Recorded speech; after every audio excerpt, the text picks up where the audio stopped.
Welcome to my review of the Tin Hifi T1 Plus, one that's competitively priced. And yes, I do have the pink version. There is 4 colours. T1 Plus there. A little bit of damage in the box, but it hasn't made any difference at all. There is 4 different colours. Black, which is like a smoke black, white, pink and green.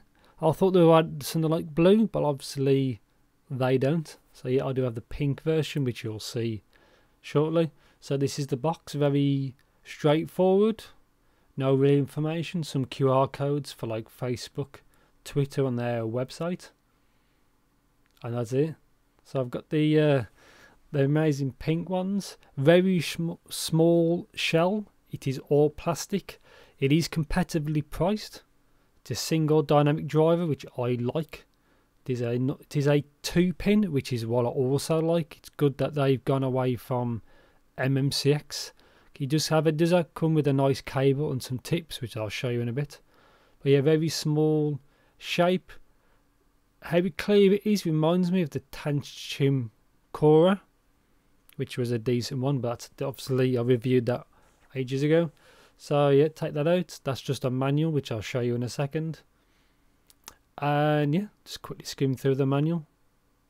So Tin Hifi, they used to be called Tin Audio, and then they did like a brand change to Tin Hifi. So that's just the Chinese part, and on the other side there's some English, and it just skims over the same specs of what it just displayed there. Very straightforward stuff, not hard to drive. So 32 ohm impedance, sorry, and 105 decibels sensitivity. These do have a beryllium coating as well, which is good for the actual price range. 2 sets of tips. There's 10 tips in there. It already comes with the 2 medium tips fitted of the smaller bore.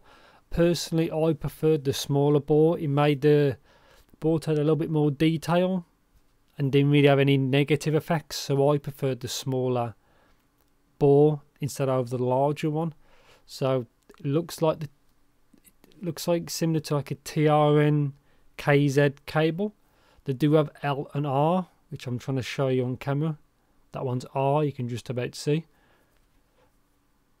Works fine. I do open it up, and it does actually have a chin slider, which is great for the price. I can't really say much. So it's straight connector 3.5, strain relief, nice silver cable. Can't really say anything negative. So you don't actually have to buy anything else for it to work. Comes with good enough tips and a nice cable. Chin slider works well, as you can see. I'm trying to pull on it, does its job. And the ear hooks work perfectly fine as well. Can't really say much. The relief's good. It's a good cable, and that's just what they look like. Very straightforward. So the sound of it, these have a V-shaped consumer sound. So they do have a emphasized low end, which is quite controlled.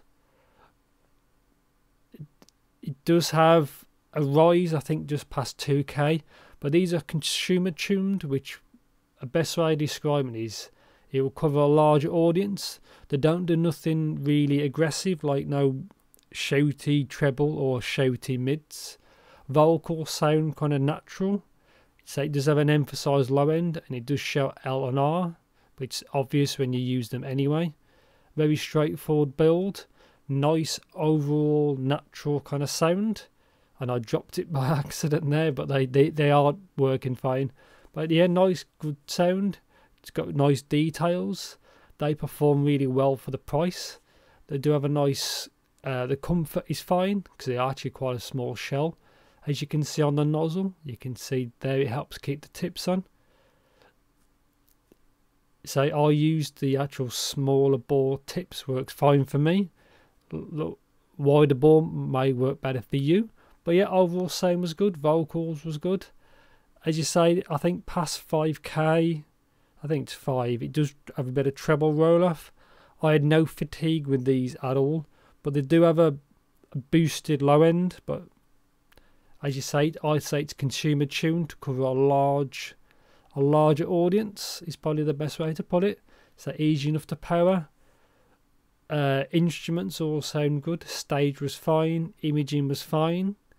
The actual overall sound, like I said before, was good. It has a nice tonality.